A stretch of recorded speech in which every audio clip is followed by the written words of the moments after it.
Assalamualaikum warahmatullahi wabarakatuh. Alhamdulillahi rabbil alamin. Wa bihi nasta'inu ala umuri dunya waddin. Asyhadu an la ilaha illallah wahdahu la syarikalah. Al-haqqul malikul mubin. Wa asyhadu anna Muhammadan abduhu wa rasuluh sadiqul wa'dil amin. Allahumma salli wa sallim ala sayyidina Muhammad wa ala alihi wa sahbihi ajma'in, amma ba'd. Puji syukur kita panjatkan kehadirat Allah, pencipta semesta alam. Allah tempat kita meminta pertolongan, baik dalam urusan dunia maupun urusan akhirat kita. Selawat dan salam kepada junjungan kita Nabi besar Muhammad sallallahu alaihi wasallam beserta keluarga dan sahabat beliau sekalian. Hadirin wal hadirat sidang jemaah subuh yang dirahmati Allah, juga mustami radio-radio yang turut menyiarkan secara langsung ceramah di Masjid Raya Baitur Rahman, Radio Baitur Rahman, RRI Banda Aceh, Serambi FM dan lain-lain. Pada kesempatan yang mulia ini, saya ingin mengajak hadirin wal hadirat untuk kita renungkan apa yang terjadi akhir-akhir ini setelah teknologi komunikasi semakin maju. Maksud saya sudah ada Facebook, sudah ada macam-macam model. Sangat mudah orang berceramah. Tinggal kita buka, kita ceramah, sudah masuk ke dalam Facebook. Akhirnya ceramah digunakan oleh siapa saja. Apakah dia seorang ulama, seorang sejarawan, seorang yang punya ilmu, atau tidak punya ilmu. Akhirnya lahirlah video-video yang tidak bisa kita pertanggungjawabkan, baik menurut sejarah maupun menurut agama. Menurut agama juga tidak bisa kita pertanggungjawabkan, karena yang dibuat itu tidak sesuai dengan syariat, tidak sesuai dengan akhlak, tidak sesuai dengan ilmu. Di segi sejarah juga tidak bisa kita pertanggungjawabkan. Kenapa? Karena tidak masuk akal, bertentangan dengan sejarah yang sebenarnya, dan bertentangan dengan logika. Maka pagi ini saya sebagai latar belakang sebagai sejarawan, saya alumni sejarah Islam IAIN Naraniri dan lulus cum laude. Saya sarjana teladan Fakultas Adab IAIN Naraniri. Kemudian langsung diambil oleh Profesor Ali Hashmi menjadi asisten beliau dulu di fakultas. Saya jadi dosen 28 tahun. Nah, sekarang kemarin seorang dosen di Fakultas Adab menelepon saya.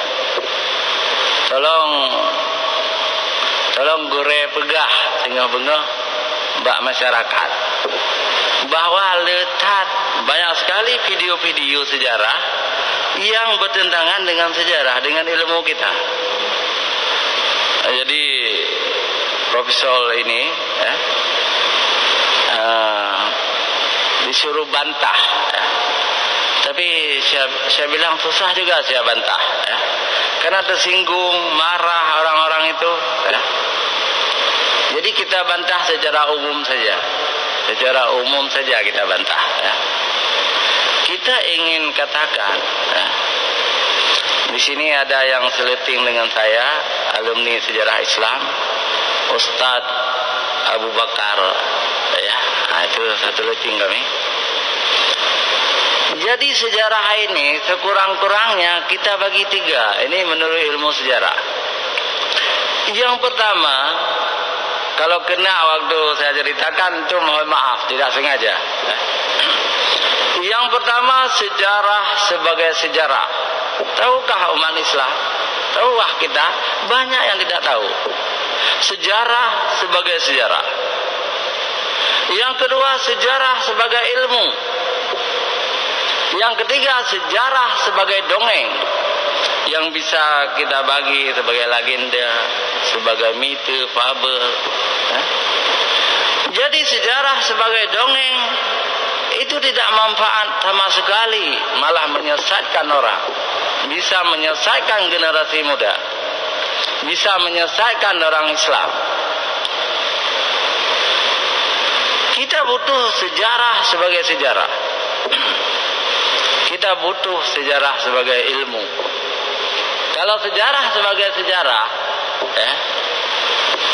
itu mudah kita kuasai. Kalau sejarah sebagai ilmu, nyan uhule itu, bota itu.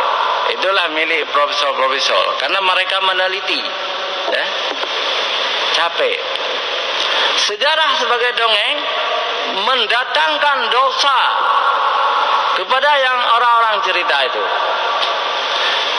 Sejarah sebagai dongeng sebenarnya bukan milik orang Islam. Sejarah sebagai dongeng itu adalah milik orang-orang Hindu, Buddha, milik orang-orang Yahudi dan Nasrani. Maka dalam tafsir disebut dengan Israiliyat, cerita-cerita dari bangsa Israel, dari orang-orang Yahudi, Nasrani, Majusi. Tapi sayang sekali dengan majunya teknologi komunikasi, adanya YouTube, adanya sejenisnya, yang muncul di Aceh adalah sejarah sebagai dongeng. Ini yang sangat kita sayangkan. Lebih 20 YouTube video itu direkayasa seolah-olah di hutan Aceh, sangat banyak orang-orang mantu yang kecil-kecil itu, sangat banyak. Sudah mereka tangkap, sudah mereka kasih kain, sudah mereka bisa komunikasi, ya kan, di YouTube itu kan. Coba baca YouTube. Siapa yang buat itu? Kami sudah menyelidiki. Bukan orang Aceh. Orang-orang dari Medan, dari Jakarta. Memanfaatkan hutan Aceh, karena dalam sejarah memang ada suku Mante. Mereka mendatangkan istrinya, mendatangkan anaknya yang kecil, lalu menggunakan busana-busana yang istilahnya baju hitam, kain hitam, rambut palsu, anak-anak itu dibilang itu anak mantu. Dan ada orang-orang kecil didatangkan dari Medan. Itu orang apa sejenis orang kecil itu, yang pendek-pendek, dilepaskan dalam hutan, dikejar, sudah direkayasa, main sandiwara. Lalu mereka buat YouTube, mereka mencari uang dengan suku Mante dari Aceh. Itu adalah sejarah sebagai dongeng. Itu tidak benar sama sekali, dan tidak ada lagi suku Mante. Kalaupun ada, sudah punah. Apa buktinya? Sejak Belanda, abad ke 17, 18,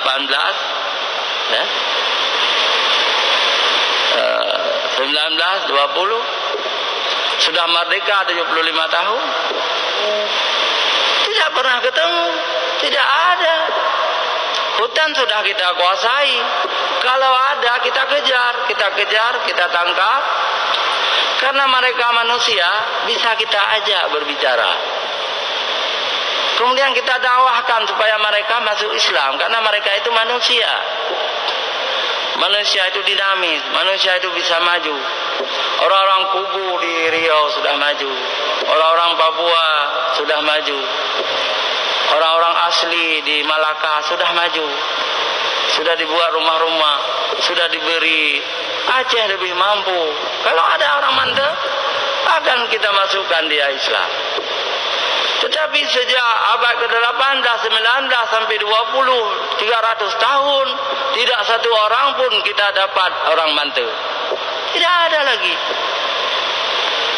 Dan kalau mereka manusia, mereka bisa bergerak maju. Yang tidak pernah maju adalah kera.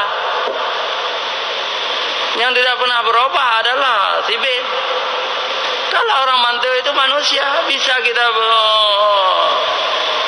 majukan mereka, kita didik mereka. Tetapi tidak pernah ketemu satupun. Ahli-ahli Belanda tidak menjumpai seorang pun. Ahli-ahli Indonesia tidak pernah menjumpai. Artinya mereka, orang-orang yang membuat YouTube ini mencari nama, mencari uang dengan menipu seolah-olah di Aceh ini masih banyak orang-orang Mante, dan yang kena juga pemerintah, seolah-olah pemerintah tidak ada anggaran untuk memajukan mereka. Sedangkan di daerah lain, di Riau, suku Kubu, di Malaka, suku asli, di Jakarta, suku Baduy, sudah maju semua. Sudah dimajukan. Kok Aceh tidak memajukan mereka? Padahal bohong, tidak ada. Tidak ada. Jadi kita imbau kepada masyarakat Aceh, jangan percaya kepada orang yang membuat pendusta. Mohon maaf, saya tidak takut.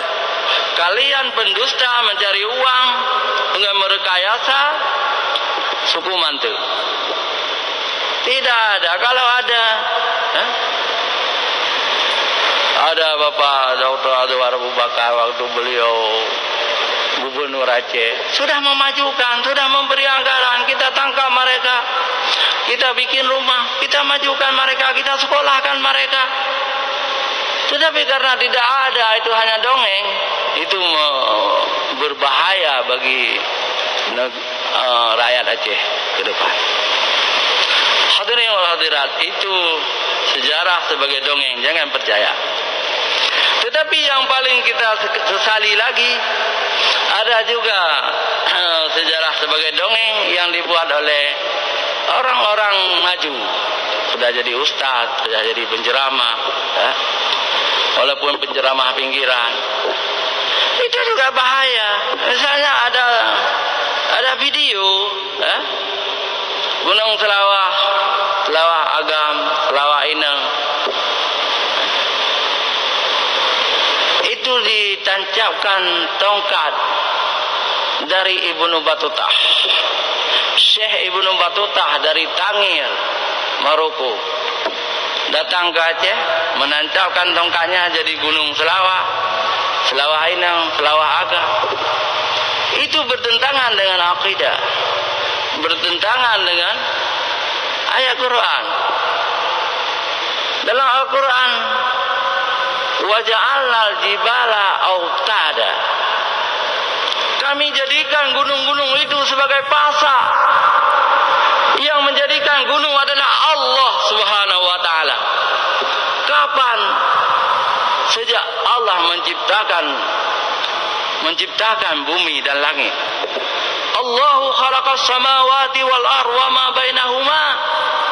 Allah yang menjadikan 7 langit dan bumi serta isi di antara keduanya. Bukan Syekh Ibnu Battuta yang menjadikan Gunung Selawah, Selawah Agam, Selawah Ineng seperti di video itu. Itu sejarah sebagai dongeng. Habis berbangai orang Aceh demi ada begahnya, angka-angka. Dan dikatakan dalam video itu, Ibnu Battuta adalah cucu langsung dari Sultan Iskandar Zulkarnain yang ada dalam Al-Quran surah Al-Kahfi. Coba lihat tahunnya. Ibnu Battuta abad ke-12 Masehi.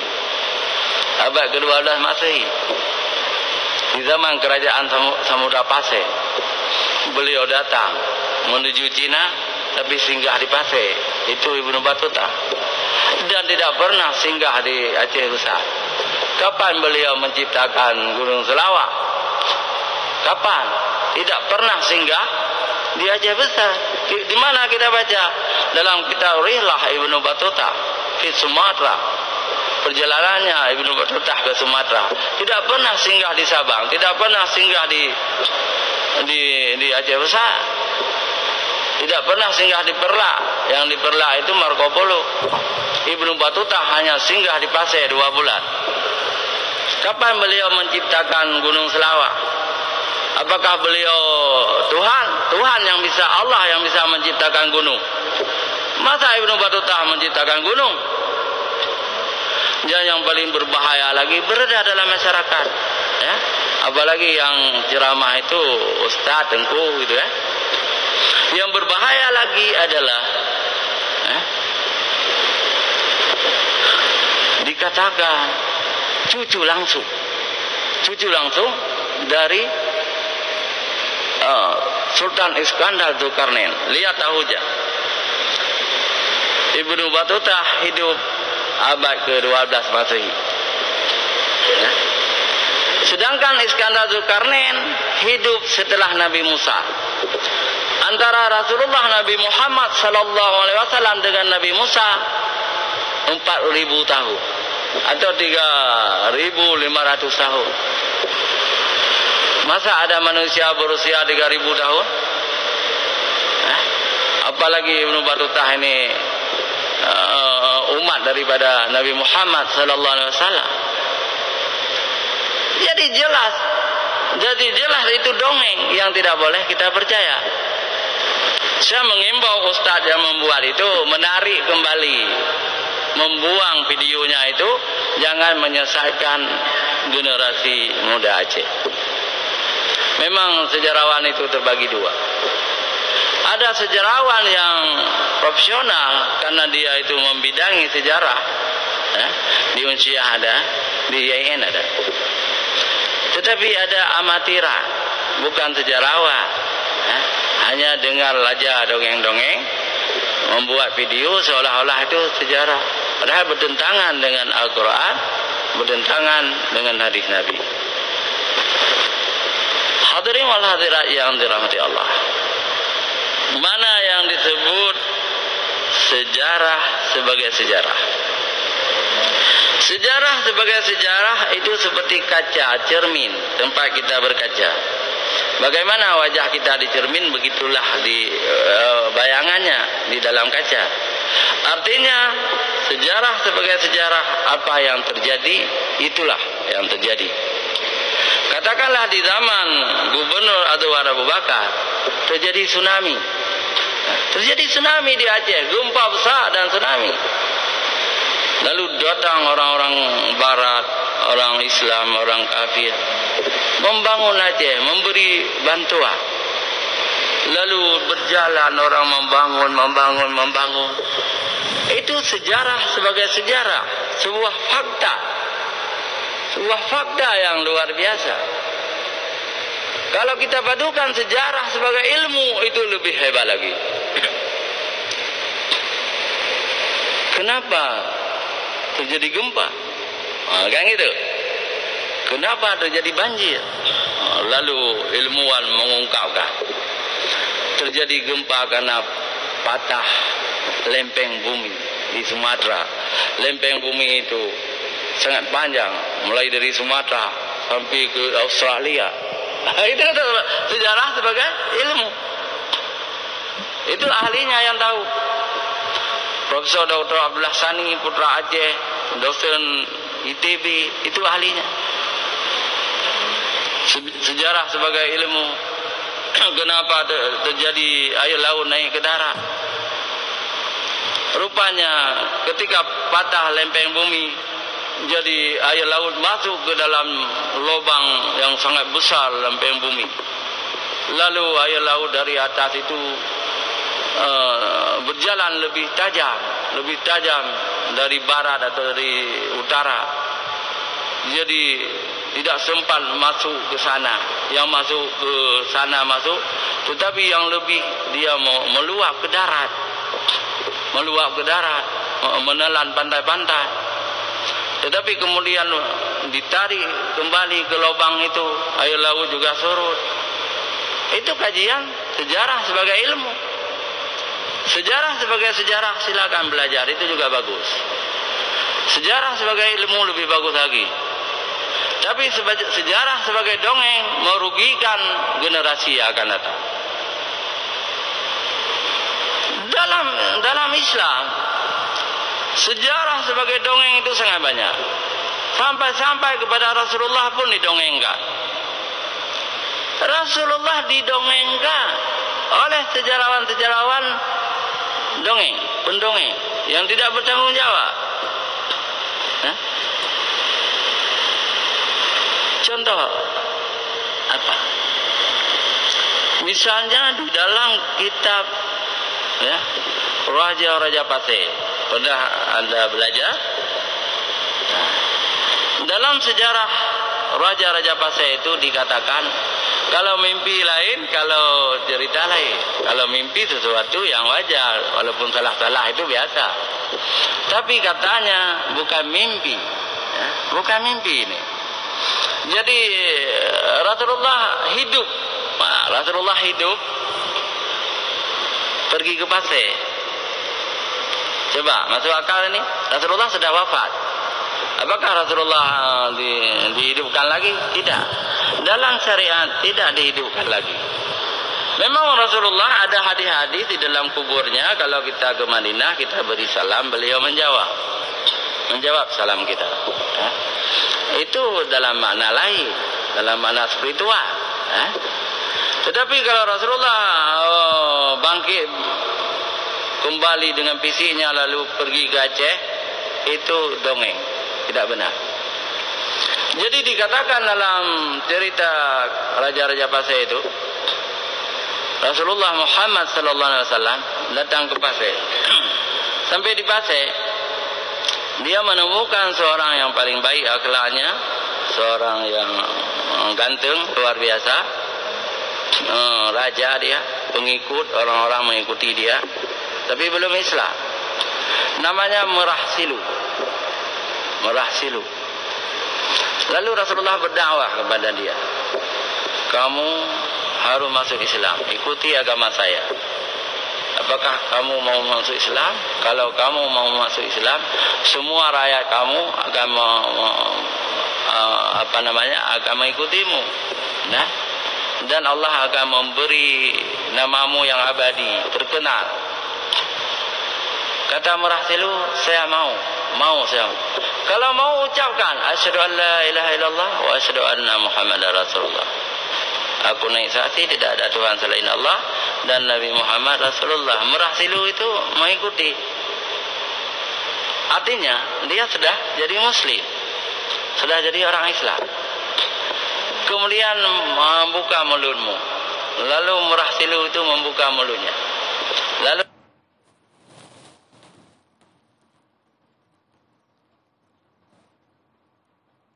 luar biasa, langsung dia bisa menghafal 30 juz Al-Quran. 30 juz Al-Quran di luar kepala. Kemudian aku tukar namamu menjadi Malik Al-Saleh, Malikus Saleh. Artinya raja yang saleh. Kan masuk akal nih. Bagus sekali, seolah-olah yakin kita kan. Ternyata bisa ciri kita, bisa menyesatkan. Tidak benar itu dongeng. Kenapa? Yang pertama, Rasulullah sudah wafat. Rasulullah tidak bisa lagi datang ke Aceh. Kecuali mimpi itu kita percaya. Yang kedua, ilmu juga tidak semudah itu. Orang ingin menghafal Al-Quran harus belajar seperti anak-anak kita sekarang berbulan-bulan, bertahun-tahun ada gurunya. Mereka hafal. Bukan dengan satu ludah yang dimasukkan ke dalam mulut murid kita, langsung murid kita itu bisa menghafal Al-Quran. Tidak bisa. Jadi hati-hati dengan sejarah sebagai dongeng. Ada lagi dongeng misalnya waktu tsunami, Mesir Raya diangkat oleh Allah, tidak kena tsunami. Diangkat di video. Kuburan Malikus Saleh di Aceh Utara diangkat oleh Allah. Kuburan Syekh Kuala diangkat oleh Allah. Itu dongeng semua. Tidak masuk akal. Kita jadi saksi sejarah. Kuburan Syekh Kuala hancur. Masjid Raya di depannya penuh dengan macam-macam mayat-mayat manusia. Dan waktu itu saya anggota dewan, Bapak Abu Bakar sebagai gubernur. Kita cari dana, kita rehab makam Syekh Kuala. Kok mudah-mudah ada video sekarang waktu gempa tsunami diangkat oleh Allah Masjid Raya, diangkat kuburan. Itu bisa menyesatkan generasi yang akan datang. Karena dongeng. Dan cukup banyak lagi dongeng. Saya pernah ke Kairo. Saya ziarah makam Imam Syafi'i di kota Fustat, kota kecil di Mesir. Saya lihat semua orang mencium sebuah tapak besar, tidak terlalu besar, di balik karpet. Saya tanya kepada orang-orang di sana, itu telapak kaki siapa? Dikatakan, dan kita juga baca, ada tulisan, telapak kaki Rasulullah. Ketahuilah itu dongeng. Rasulullah tidak pernah ke Mesir. Kenapa telapak kakinya ada di Mesir? Ada juga telapak kaki Rasulullah di India. Di Bari, di masjid Bari, di kota Bari, India. Itu dua telapak kaki Rasulullah. Seperti telapak kaki Nabi Ibrahim di dekat Ka'bah. Itu telapak kaki Rasulullah di India, itu juga dongeng. Dongeng, jangan percaya. Karena Rasulullah tidak pernah ke India. Rasulullah pernah ke negeri Syam, itu dekat dengan Makkah, dengan Madinah, dekat negeri Syam, Suriah sekarang. Itu pun waktu belum jadi Rasul, berniaga. Rasulullah pernah ke Yordania, Rasulullah pernah ke Yaman. Selain itu tidak pernah. Tapi orang menambah-nambah yang bukan-bukan. Sebenarnya banyak. Saya tidak berani mengungkapkan semuanya, karena zaman sekarang ini susah. Kalau kita hujan mereka, nanti mereka buat video untuk saya. Ustaz Amir Hamzah itu macam-macam.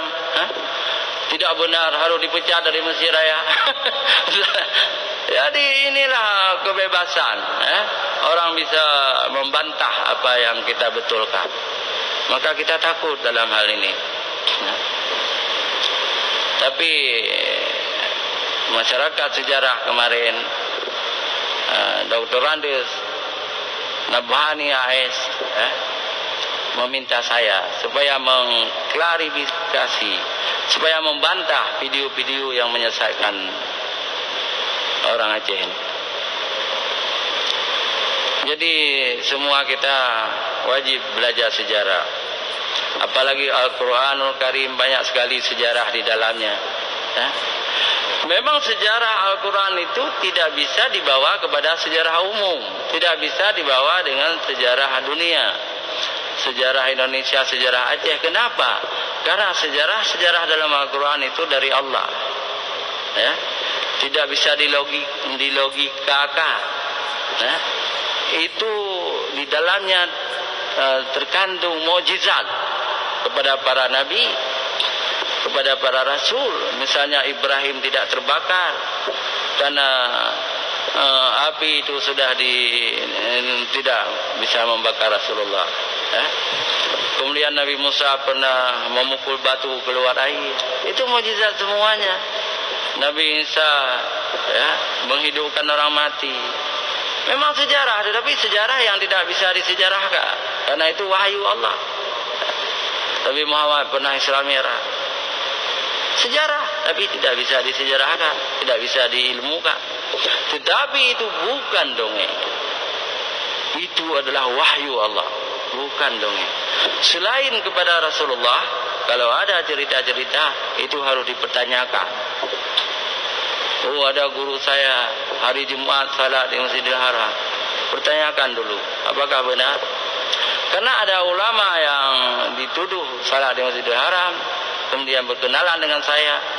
Saya minta beliau, apakah benar Tengku tidak pernah salat Jumat, selalu salat di Masjidil Haram. So pegah, kafir dah pegah. Ilan tapi ilan temayang yang di sini di Masjid Rolo. Oh ya benar-benar. Gitu. Itu kira-kira saya ingin membuka sekarang. Ada orang yang bercerita Abuya Profesor Muhyiddin Wali selalu salat di Masjidil Haram. Jadi saya berguru kepada beliau, saya clearkan, saya tanya kepada beliau, tidak pernah. Tidak pernah. Beliau pernah salat di Masjidil Haram ketika haji, ketika beliau umrah. Tetapi sehari-hari tidak. Beliau selalu salat di masjid di mana aja ini, ada di Jakarta. Hadirin wa hadirat yang dirahmati Allah, insyaallah Allah akan memberi taufik dan hidayah kepada kita. Yang dongeng itu tetap dongeng, sampah yang harus kita buang. Sedangkan yang sejarah sebagai sejarah sebagai ilmu itu ada ulama yang menganjurkan kita untuk belajar sungguh-sungguh, karena dengan sejarah itu bisa membuat iman kita kuat, bisa menambah wawasan, bisa mencintai Al-Quran, mencintai Islam, mencintai para Rasul dengan sejarah sebagai sejarah dan sejarah sebagai ilmu. Sejarah sebagai ilmu. Jadi perlu kita belajar.